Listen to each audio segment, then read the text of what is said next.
വേദിയിലും സദസ്സിലുമിരിക്കുന്ന ബഹുമാന്യ വ്യക്തിത്വങ്ങളെ, സ്നേഹാദരണീയരായ സത്യവിശ്വാസി വിശ്വാസിനി സഹോദരങ്ങളെ, സഹോദരിമാരെ, സഹപ്രവർത്തകരെ, ബഹുമാന്യരായ രക്ഷിതാക്കളെ, അല്ലാഹു സുബ്ഹാനഹു വ തആല ഒരുപാട് ഇഷ്ടപ്പെടുകയും ഒരു വിശ്വാസിക്ക് സ്വപ്നം കാണാൻ പോലും സാധിക്കാത്തത്ര പാപങ്ങൾ പൊറുക്കപ്പെടുകയും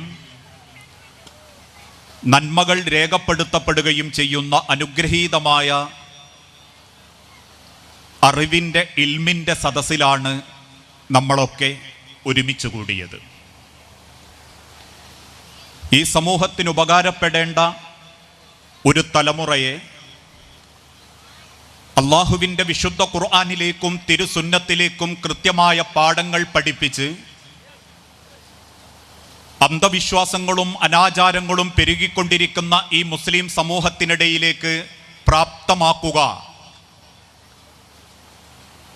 കുടുംബങ്ങളിൽ വെളിച്ചം വിതറാൻ അവരെ സന്നദ്ധമാക്കുക എന്ന വലിയ ലക്ഷ്യത്തോടു കൂടിയാണ് ഈ അറബിക് കോളേജ് അതിൻ്റെ പ്രവർത്തനങ്ങൾ മുൻപോട്ട് നീങ്ങിക്കൊണ്ടിരിക്കുന്നത്. പലപ്പോഴും ഇത്തരത്തിലുള്ള പ്രവർത്തനങ്ങളും ദീനീയായ പ്രവർത്തനങ്ങളുമൊക്കെ ജീവിതത്തിൽ പകർത്തുമ്പോൾ പലരും ചോദിക്കുന്ന ഒരു ചോദ്യം, എന്തിനാണ് ഇത്തരത്തിലുള്ള പരിപാടികളൊക്കെ? ഇതൊക്കെ ലക്ഷക്കണക്കിന് രൂപ നശിപ്പിക്കാനല്ലേ? അതല്ലെങ്കിൽ ചില ആളുകൾക്കൊക്കെ മറ്റെന്തൊക്കെയോ നേട്ടങ്ങൾ ഉണ്ടാക്കാനല്ലേ എന്ന് ആക്ഷേപത്തോടുകൂടി ചോദിക്കുകയും സമൂഹത്തിനിടയിലുള്ള ഇത്തരത്തിലുള്ള പ്രവർത്തനങ്ങളെ നിരുത്സാഹപ്പെടുത്തുകയും ചെയ്യുന്ന ആളുകൾ ഇന്ന് നമ്മൾക്കിടയിൽ തന്നെ കൂടിക്കൊണ്ടിരിക്കുകയാണ്. അവരോട് നമുക്ക് പറയാനുള്ള മറുപടി, ഇതാരെയെങ്കിലും കാണിച്ച് ഭയപ്പെടുത്താനോ രാഷ്ട്രീയപരമായ നേട്ടങ്ങൾ ഉണ്ടാക്കാനോ സമുദായത്തിൻ്റെ താക്കോൽ സ്ഥാനത്ത് ഞങ്ങളാണ് എന്ന് മറ്റുള്ളവരെ കാണിക്കാൻ വേണ്ടിയോ അല്ല ഇക്കാലഘട്ടം വരെ ഇതുപോലെയുള്ള പ്രവർത്തനങ്ങളുമായി SKSM ഈ സമൂഹത്തിൽ പ്രവർത്തിക്കാറുള്ളത്. മറിച്ചൊരേ ഒരു ലക്ഷ്യം മാത്രം, ഇന്നല്ലെങ്കിൽ നാളെ ഞാനും നിങ്ങളും ഇവിടം വിട്ടുപോകും. ലോകം ഇത്രയേറെ പുരോഗമിച്ചിട്ടുണ്ടെങ്കിലും, ഓരോരുത്തരുടെ കൈകളിൽ കോടിക്കണക്കിന് പണമുണ്ടെങ്കിലും, 1000 സ്വപ്നങ്ങൾ മനസ്സിൽ കൊണ്ടു നടക്കുന്നവരാണ് നമ്മളെങ്കിലും, റബ്ബ് നിശ്ചയിച്ച സമയം, റബ്ബ് നിശ്ചയിച്ച രീതി അതെത്ര വേദനാജനകമാണെങ്കിലും അള്ളാഹു കൊണ്ടുപോയിക്കൊണ്ടിരിക്കും. അതുകൊണ്ടാണ് ഇക്കഴിഞ്ഞ ആഴ്ച നമ്മൾ കേൾക്കേണ്ടി വന്നതും, ഇശാ നമസ്കാരം ഉപ്പയുടെ കൂടെ ജമാഅത്തായി നമസ്കരിച്ച 4 മക്കൾ സുബ്ഹി ജമാഅത്തിന്റെ മുൻപേ അള്ളാഹുവിൻ്റെ അരികിലേക്ക് തിരിച്ചു മടങ്ങേണ്ടി വന്നു. ഒരു കുടുംബത്തിന്റെ 4 ആൺമക്കളെയും തിരിച്ചു കൊണ്ടുപോകുന്ന കാഴ്ചകൾക്ക് മുൻപിൽ അമ്പരപ്പോടെയും വേദനയോടെയും നമ്മൾ സങ്കടപ്പെടുമ്പോൾ അവിടെ റബ്ബ് നമ്മളെ ബോധ്യപ്പെടുത്തി തരുന്നൊരു വാക്കുണ്ട്, വലൻ യുഅഖിറല്ലാഹു നഫ്സൻ ഇദാ ജാഅ അജലുഹാ. നിങ്ങളുടെ ഓരോരുത്തരുടെ സമയം എത്തിക്കഴിഞ്ഞാലും 1 ഇഞ്ച് സമയം മുൻപോട്ടോ 1 സെക്കൻഡ് പിന്നോട്ടോ നിങ്ങൾക്ക് അനീതി പ്രവർത്തിക്കാതെ അള്ളാഹു നിങ്ങളെ തിരിച്ചു കൊണ്ടുപോകും. ആ മരണം എൻ്റെയും നിങ്ങളുടെയും കൂടെയുണ്ട്. അതുകൊണ്ട് ആ മുൻകാലത്ത് ജീവിച്ചിരുന്ന മഹാന്മാരായ പണ്ഡിതന്മാര് അവരുടെ മനോഹരമായ ഗ്രന്ഥങ്ങളിലൂടെ പഠിപ്പിച്ചൊരു വാക്കുണ്ട്, ഒരു കവിത. ഒരു മരണത്തെ എത്രമാത്രം അവർ വിശദീകരിച്ചു എന്ന മഹത്വം. ആ കവിതയുടെ വാക്കുകൾ ഇങ്ങനെയായിരുന്നു, വലത്തുക ഉമ്മുക യബ്ന ആദമ ബാക്കിയ വന്നാസു ഹൗലക യൽഹഖൂന സുറൂറാ ഫഅമൽ ബിനഫ്സിക ഇദാ തകുൻ ബകാ ഫി യൗമി മൗതിക ലാഹികൻ മസ്റൂറാ വലത്തുക ഉമ്മുക യബ്ന ആദമ ബഖിയാ. ആദമിന്റെ മക്കളെ, നിങ്ങളുടെ ഉമ്മ നിങ്ങളെ പ്രസവിച്ചത് കരയുന്നവനായിക്കൊണ്ടാ. നമ്മളൊക്കെ ഈ ലോകത്തേക്ക് ജനിച്ചു വന്നപ്പോ ആദ്യമായി നമ്മളെ വാക്കുകളിൽ, നമ്മളെ നാവുകളിൽ, നമ്മളെ കുടുംബം കേട്ടത് നമ്മളുടെ കരച്ചിലുകളാണ്. ജനിച്ച ഉടനെ കുട്ടി കരഞ്ഞിട്ടില്ലെങ്കിൽ ആശുപത്രി മൂകമാകും, ഡോക്ടർമാര് വെപ്രാളപ്പെടും, കുട്ടിയെ തിരിച്ചും മറച്ചും ഒക്കെ അവരടിച്ചോണ്ടിരിക്കും. കുട്ടി ഒന്ന് ശബ്ദം ഉണ്ടാക്കണം, ഒന്ന് കരയണം കുട്ടി. അങ്ങനെ കരയുന്നവനായിട്ടാണ് നിങ്ങൾ ജനിച്ചതെങ്കിൽ അന്ന് വന്നാസു ഹൗലക യൽഹഖൂന സുറൂറാ, നിന്റെ ചുറ്റുഭാഗത്തും കൂടി നിൽക്കുന്ന നിന്റെ കുടുംബക്കാരൊക്കെ അന്ന് ചിരിച്ചതാ. നീ കരഞ്ഞിട്ടവര് ചിരിച്ചിട്ടുണ്ടെങ്കിൽ നീ ജനിച്ച അന്ന.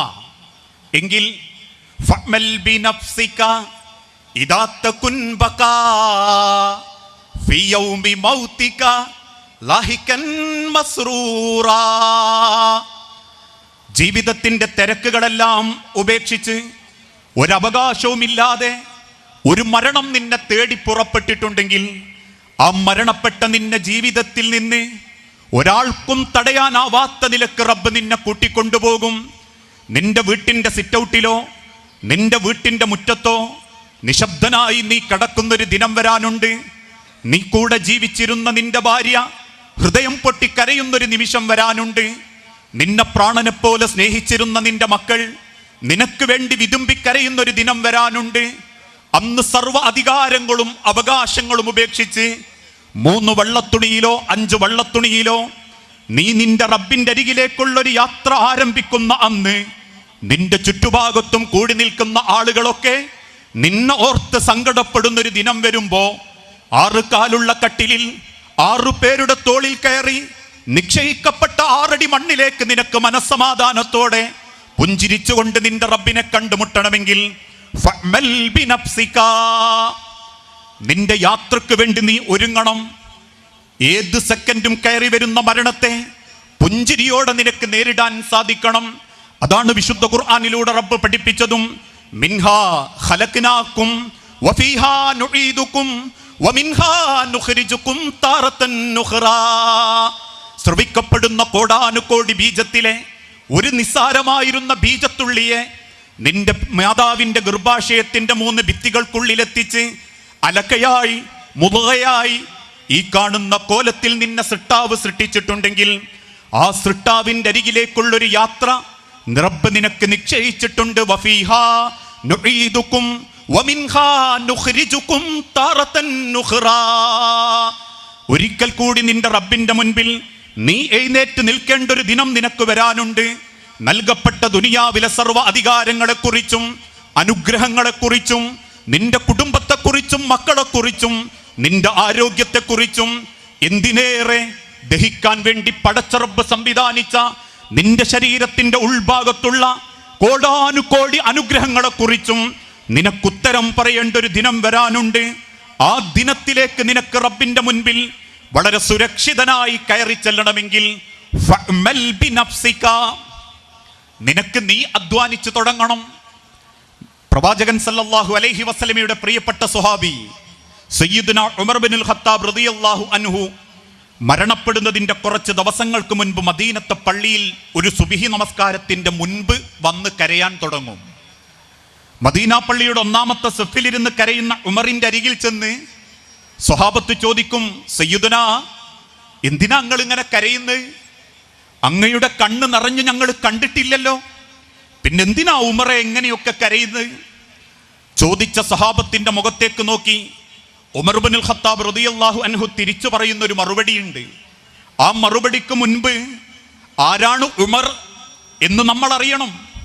എനിക്ക് ശേഷം ഒരു പ്രവാചകനെ റബ്ബ് തെരഞ്ഞെടുക്കാൻ അവസരം തരുമായിരുന്നെങ്കിൽ ഉദിന ഉമർ, ഉമറിനെ ഞാൻ തെരഞ്ഞെടുക്കുമെന്ന് ലോകത്തിന്റെ പ്രവാചകനെ കൊണ്ട് പറയിപ്പിച്ചിട്ട സയ്യിദുന, എന്റെ ഉമറെങ്ങാനും ഒരു വഴിയിലേക്ക് ഇറങ്ങിയാൽ ആ വഴിയിൽ പിശാച് പോലും വരാൻ മടിക്കുമെന്ന് പ്രവാചകനെ കൊണ്ട് പറയിപ്പിച്ചിട്ട സയ്യിദുന, ഭരണമേറ്റെടുത്ത അന്നു മുതൽ വേഷപ്രച്ഛന്നനായി പാവപ്പെട്ട ദരിദ്രന്മാരുടെ കുടിലുകളിൽ കയറി ചെന്ന് ഗോതമ്പ് ചാക്ക് സ്വന്തം തോളത്തെടുത്ത് എത്തിച്ചു കൊടുത്തിരുന്ന സയ്യിദുന, യൂഫ്രട്ടീസ് നദിയുടെ തീരത്തൊരൊട്ടക കുഞ്ഞങ്ങാനും വെള്ളം കിട്ടാതെ കരഞ്ഞാൽ ഞാൻ എൻ്റെ റബ്ബിനോട് എന്തു പറയുമെന്ന് ചോദിച്ചിരുന്ന സയ്യിദുന, ജാതീയതയും വർഗീയതയും വർണ്ണവെറിയും വർഗവെറിയും തിങ്ങി നിൽക്കുന്ന ഈ ഇന്ത്യ മഹാരാജ്യത്തിലെ ഏറ്റവും മഹോന്നതനായിരുന്ന രാഷ്ട്രപിതാവ് മഹാത്മാ ഗാന്ധിജി പോലും ഒരിക്കൽ പറഞ്ഞല്ലോ, ജാതീയതയും വിഭാഗീയതയും വർഗീയതയും തൊട്ടുകൂടായ്മയും ഈ കേരള സമൂഹത്തിൽ നിന്ന് നീക്കം ചെയ്യപ്പെടണമെങ്കിൽ ഞാൻ ആഗ്രഹിക്കുന്നത് 1400 വർഷങ്ങൾക്ക് മുൻപ് മക്കയിലും മദീനയിലുമുള്ള ഒട്ടകത്തിന്റെ മൂക്ക് കയറ് പിടിച്ച് ആ 2 രാജ്യങ്ങളെ, ആ 2 ജനക്കൂട്ടത്തെ ഒരു സൃഷ്ടാവിന്റെ വിശ്വാസത്തിന്റെ കീഴിലേക്ക് ആർജവത്തോടെ കൊണ്ടു നടന്ന ഉമറിന്റെ ഭരണമാണ് ഇന്ത്യ ആഗ്രഹിക്കുന്നതെന്ന് രാഷ്ട്രപിതാവ് പോലും പറയപ്പെട്ടിരുന്ന ആ സയ്യിദുന ഉമർ ഇബ്നുൽ ഖത്താബ് മരണപ്പെടുന്നതിന്റെ ദിവസങ്ങൾക്ക് മുൻപ് മദീനത്തെ പള്ളിയിൽ വന്ന് കരയുന്നത് കണ്ടപ്പം സ്വഹാബത്ത് ചോദിച്ചു, ഉമറേ എന്തിനാ അങ്ങനെയൊക്കെ കരയുന്നത്? തന്റെ വലത് കൈ നെഞ്ചിലേക്ക് പിടിച്ച് ഇടത് കൈ ആകാശത്തേക്ക് ഉയർത്തി സയ്യിദുന പറഞ്ഞൊരു വാക്കുണ്ട്, സ്വഹാബത്തെ, റബ്ബിന്റെ സ്വർഗത്തിൽ ഒരു ചാട്ടവാറ് ചാരി വെക്കാനുള്ള സ്ഥലം റബ്ബ് ഉമറിന് തരാതെ കളയുമോ എന്നെനിക്ക് പേടി തോന്നുന്നു സഹാബത്തെ. എങ്ങനെ? റബ്ബിന്റെ സ്വർഗത്തിൽ ഒരു ചാട്ടവാറ് ചാരി വെക്കാനുള്ള സ്ഥലം അത് ഉമറിന് റബ്ബ് തരാതെ കളയുമോ എന്ന് എനിക്ക് പേടി തോന്നുന്നു സഹാബത്തെ.